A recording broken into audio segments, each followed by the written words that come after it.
You weren't born to survive this life. You were born to shape it. And somewhere deep inside, beneath the doubt, beneath the noise, beneath every quiet moment you've ever questioned if there was a more, you already know that. You feel it every time the world tells you to settle, but your spirit stirs. You sense it every time you play small, but your dreams refuse to shrink. And if you've ever looked around and wondered why some people seem to attract wealth, freedom, and power, while others live in constant struggle, let me tell you something the world won't. Wealth is not a matter of luck. It is a law. It is a frequency.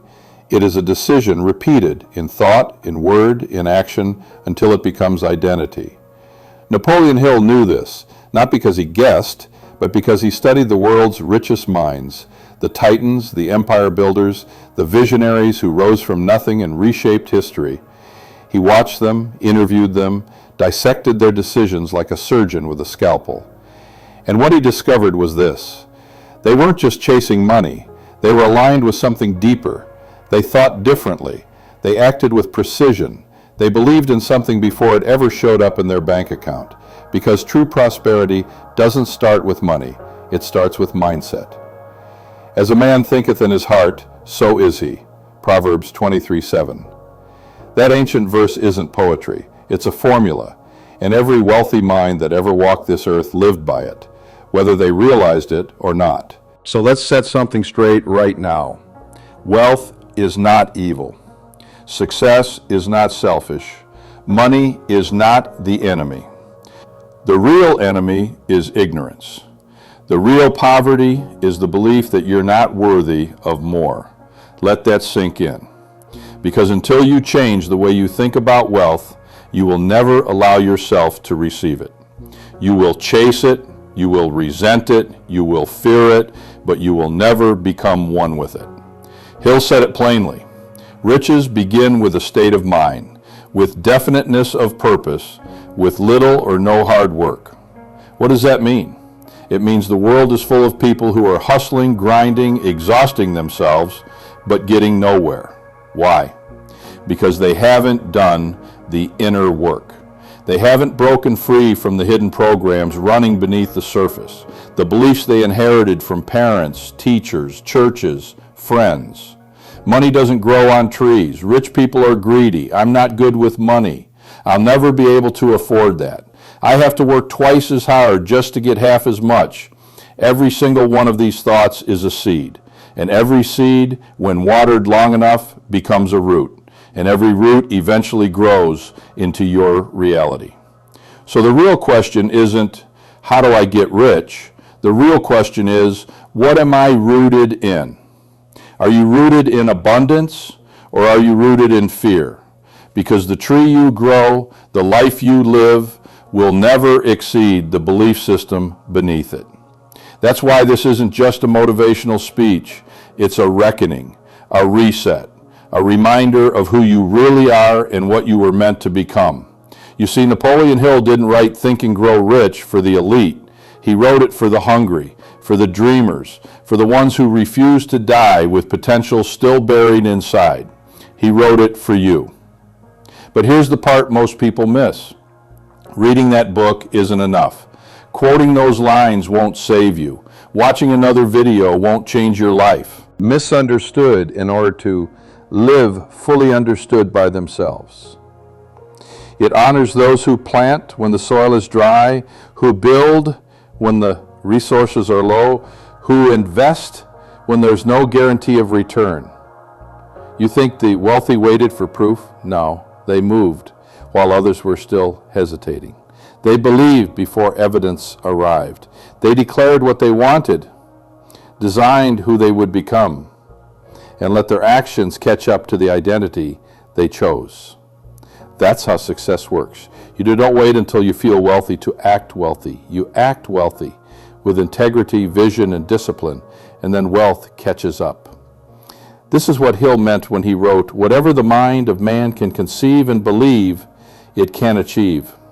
Not just think, not just wish, but believe with every fiber of being. This is not magic. This is not fiction. This is universal law. Just as gravity pulls objects toward the earth, Your dominant beliefs pull experiences toward your life. What will, decision, action, alignment, and that begins now. So ask yourself, what belief are you willing to let go of today to make space for wealth? What voice inside needs to be silenced?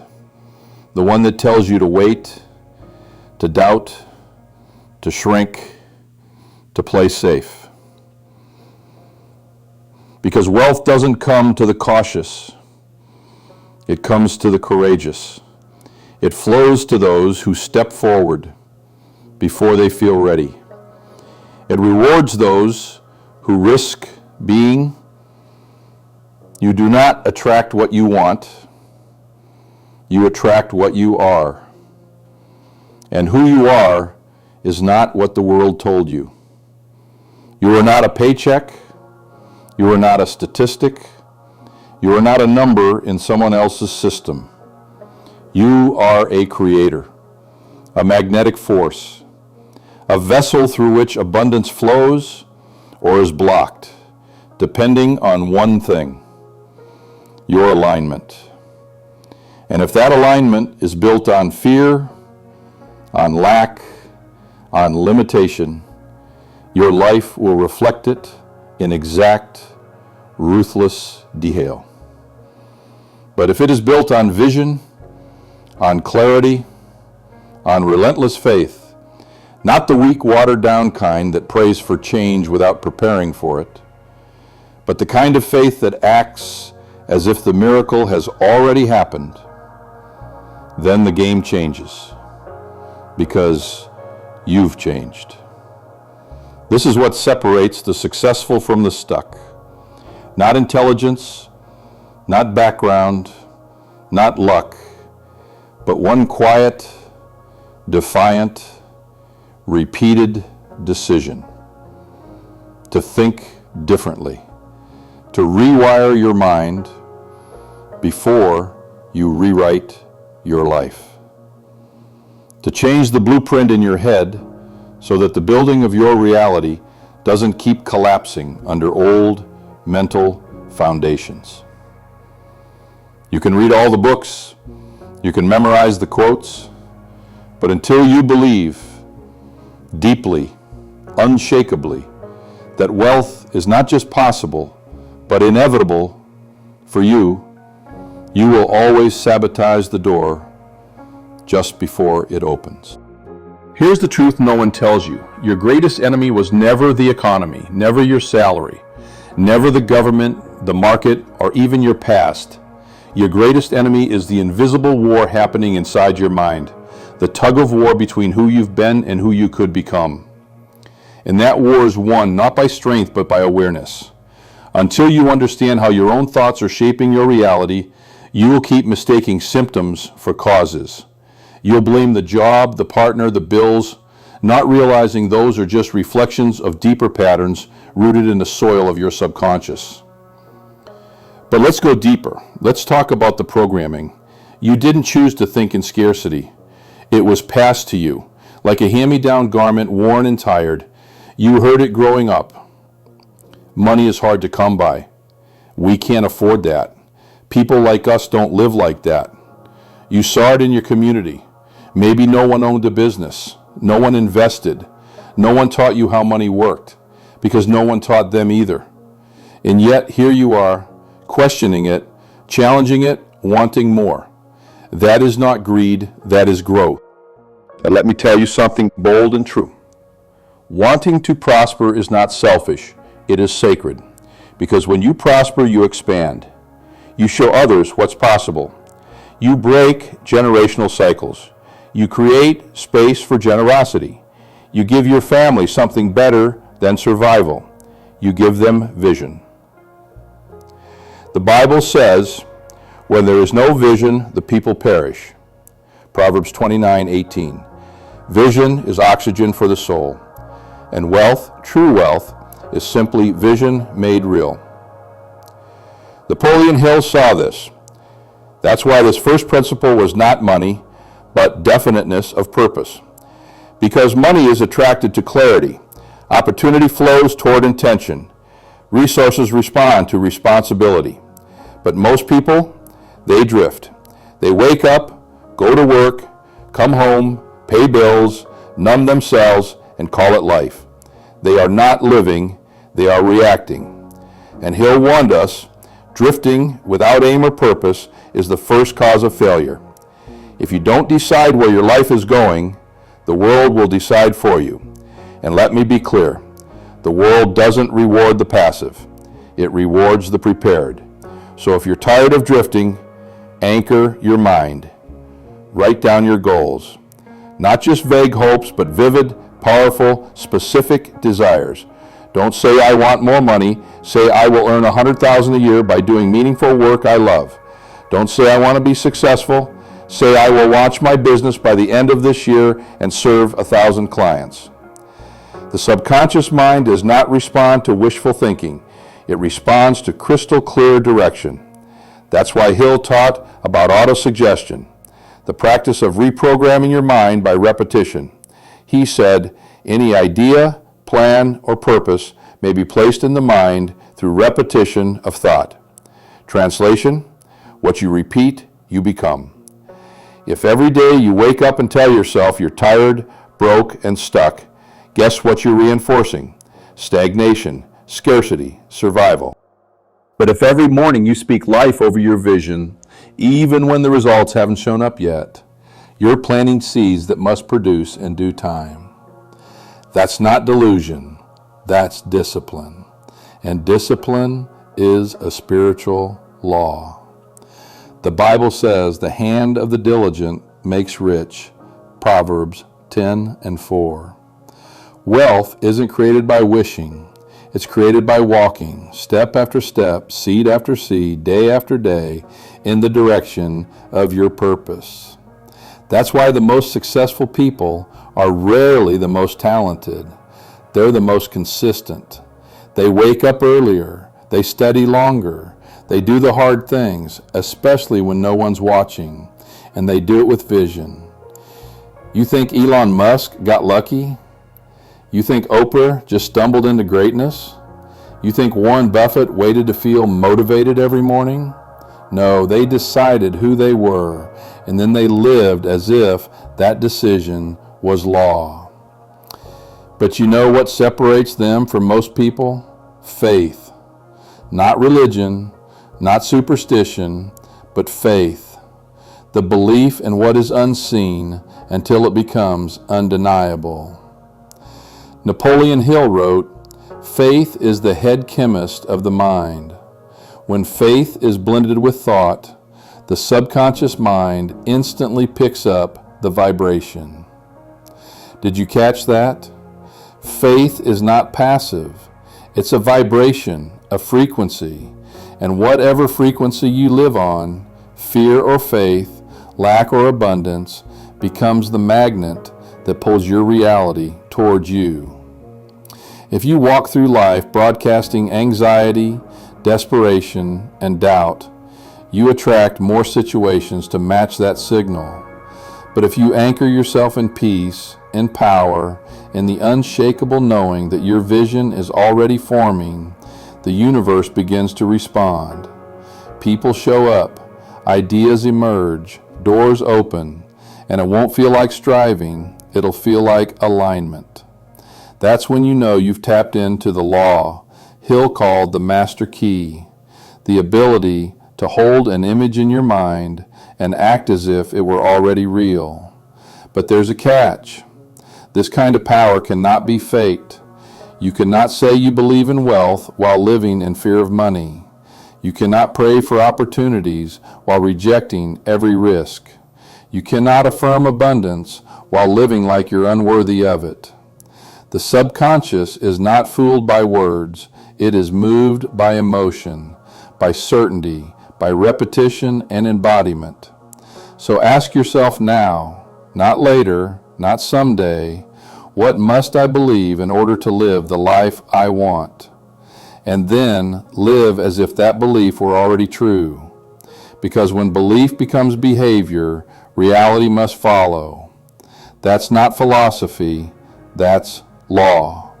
This is the shift no one teaches you in school. This is the edge the wealthy won't hand you in a book. This is the line between wishing and walking in truth. You are not broke, you are blocked.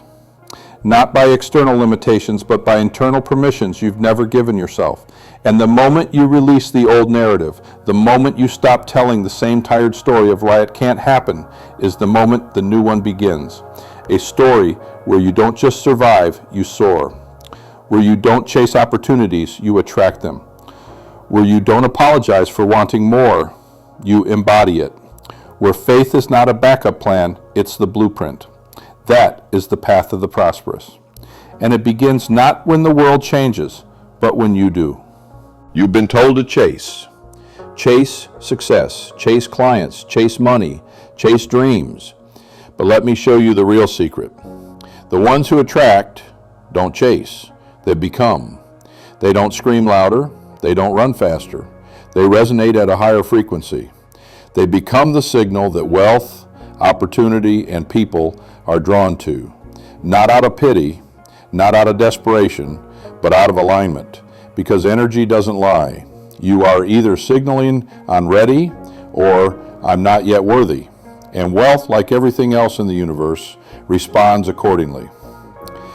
This is what Napoleon Hill meant when he said, success comes to those who become success conscious. Not those who wish for success, not those who envy the wealthy, but those who condition their minds to expect it every single day.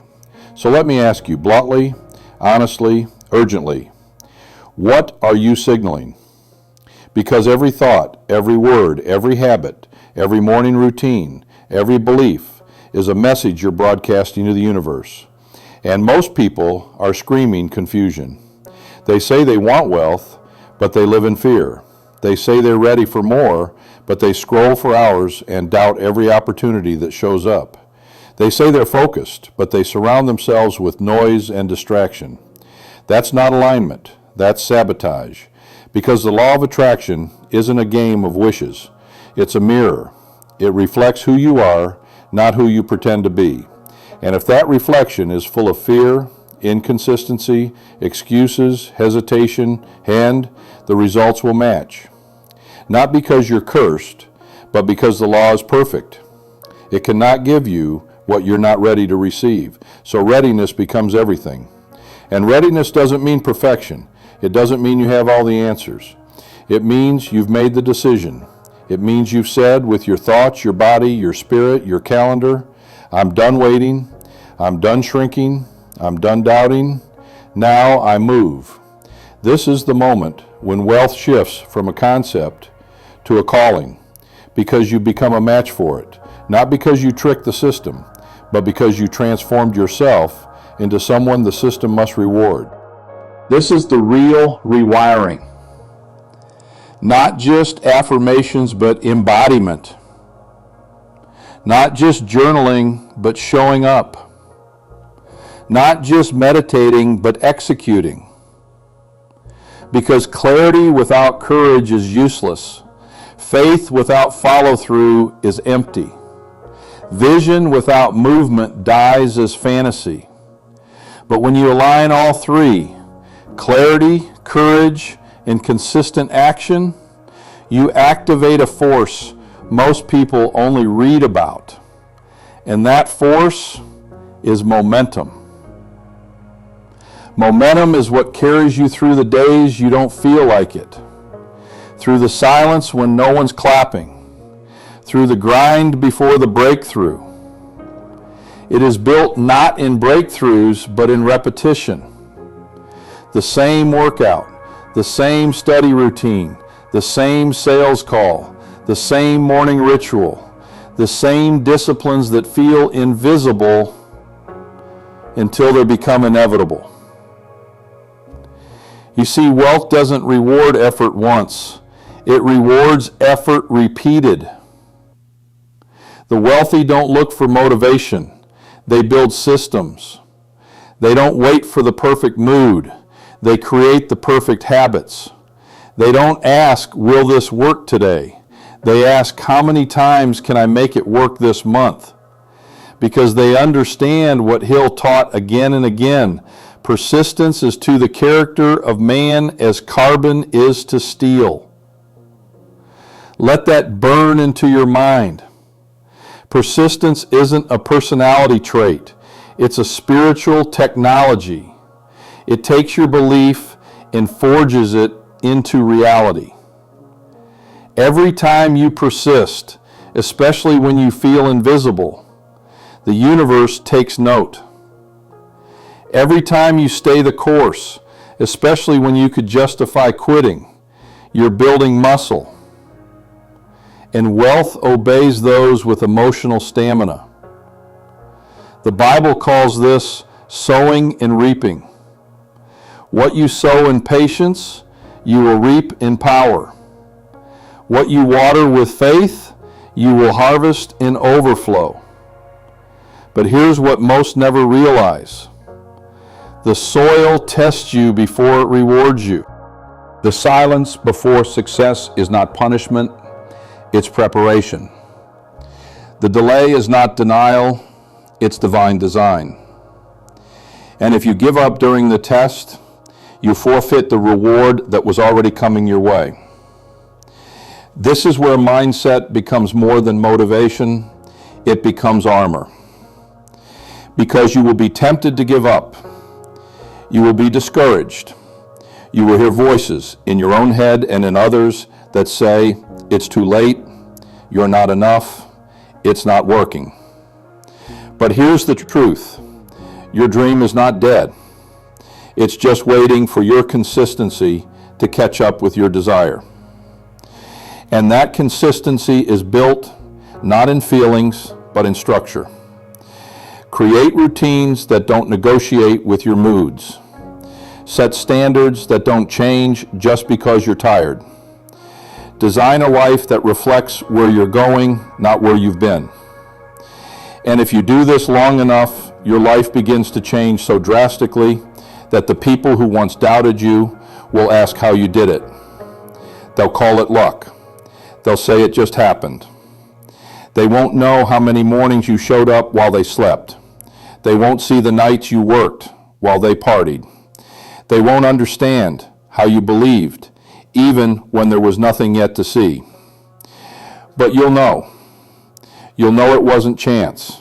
It was choice. And you made it over and over again. You chose to believe in something bigger. You chose to act before you were certain. You chose to move when everything told you to sit still. And because you chose, the universe responded.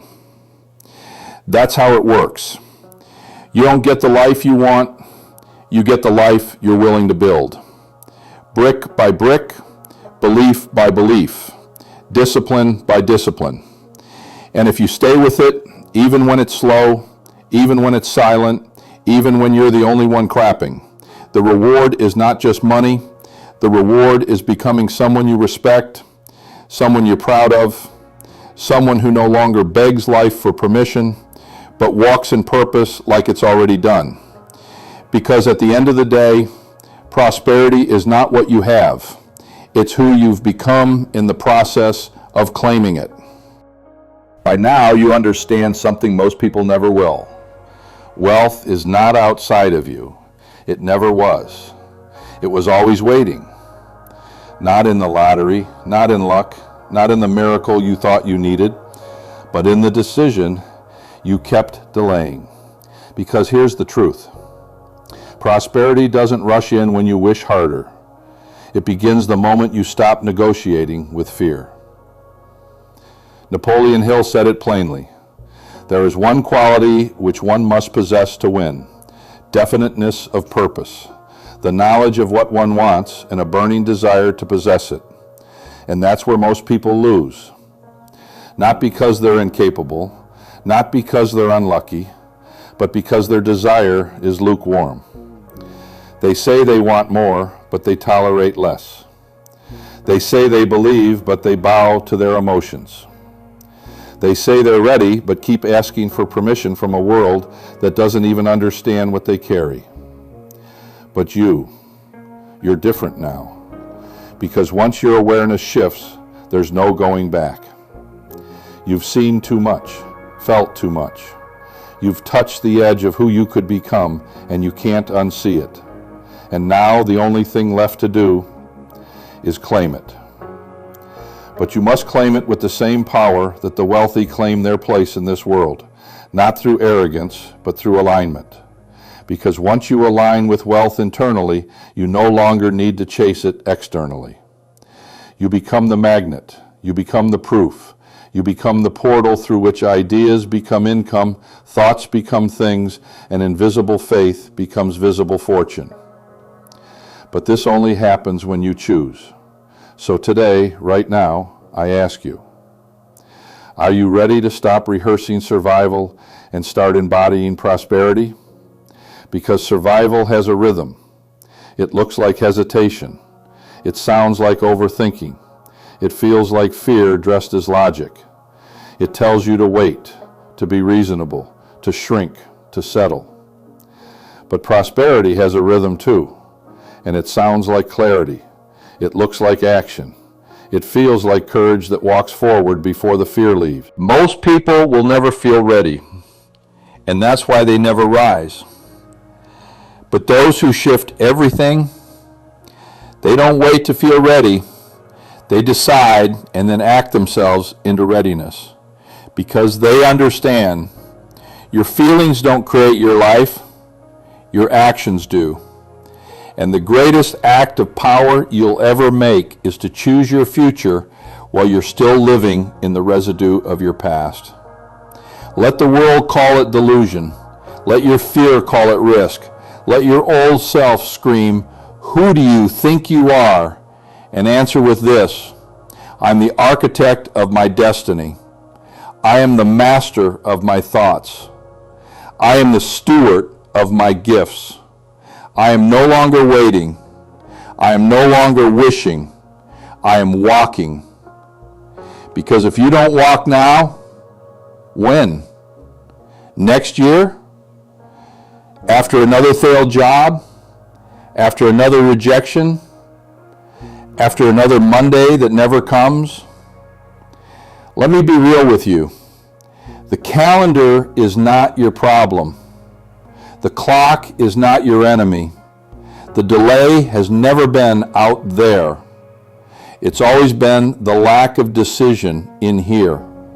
Because once you decide, fully, completely, ruthlessly, the universe responds. And yes, it will test you. It will ask, "Are you sure?" It will shake your old beliefs. It will strip your excuses. It will send storms, not to destroy you, but to build in you the strength required to handle what you ask for. Because God doesn't waste wealth on a mind that won't respect it. And the law of attraction doesn't deliver abundance to a soul still addicted to playing small. So what does it take? Courage. Not the absence of fear, but the decision to walk with it until it can no longer keep up. The courage to invest in your vision, to speak differently, to think abundantly, to act now. The Bible says, "Though your beginning was small, yet your latter end shall greatly increase." Your past does not disqualify you. Your mistakes do not define you. Your doubts do not determine your destiny. What does? Your decision. And that decision is this: to stop identifying as someone who's trying and start operating as someone who already is. To stop seeing yourself as separate from wealth and start living as the source that creates it. That's not ego. That's responsibility. That's not fantasy. That's faith. Because faith, real faith, does not wait for evidence. It creates it. That's what Hill meant when he said faith removes limitations. So look at your life right now.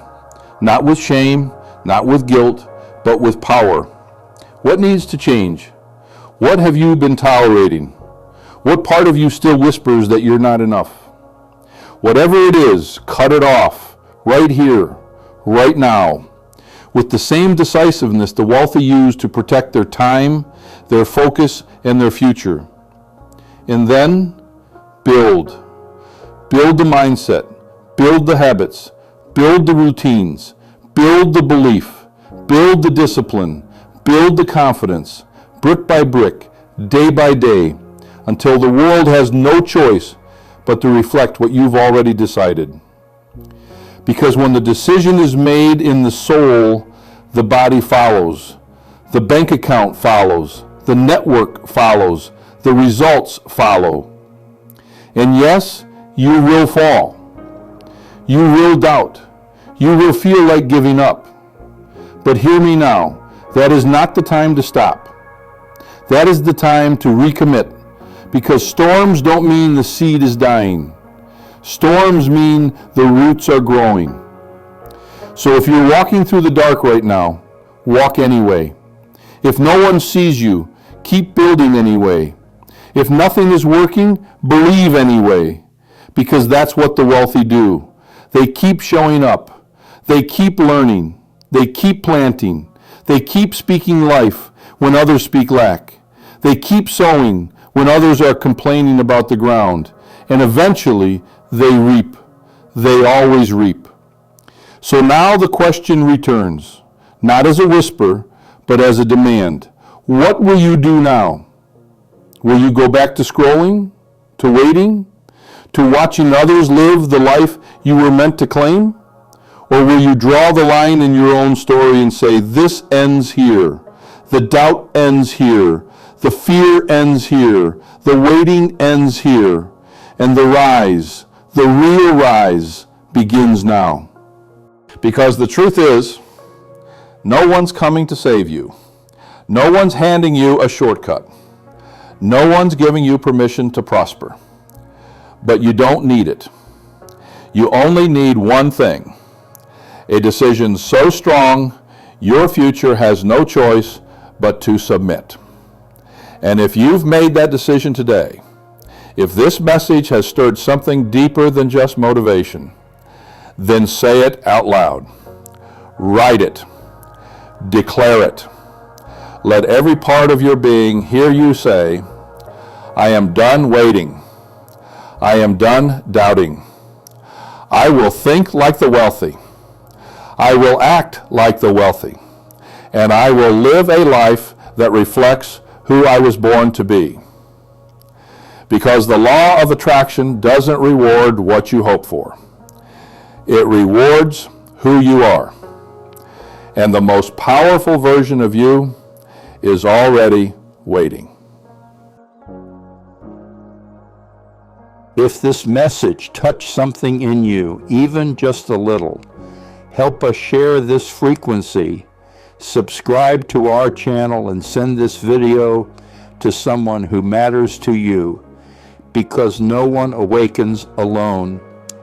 And the light you found here might be the light someone else has been waiting for.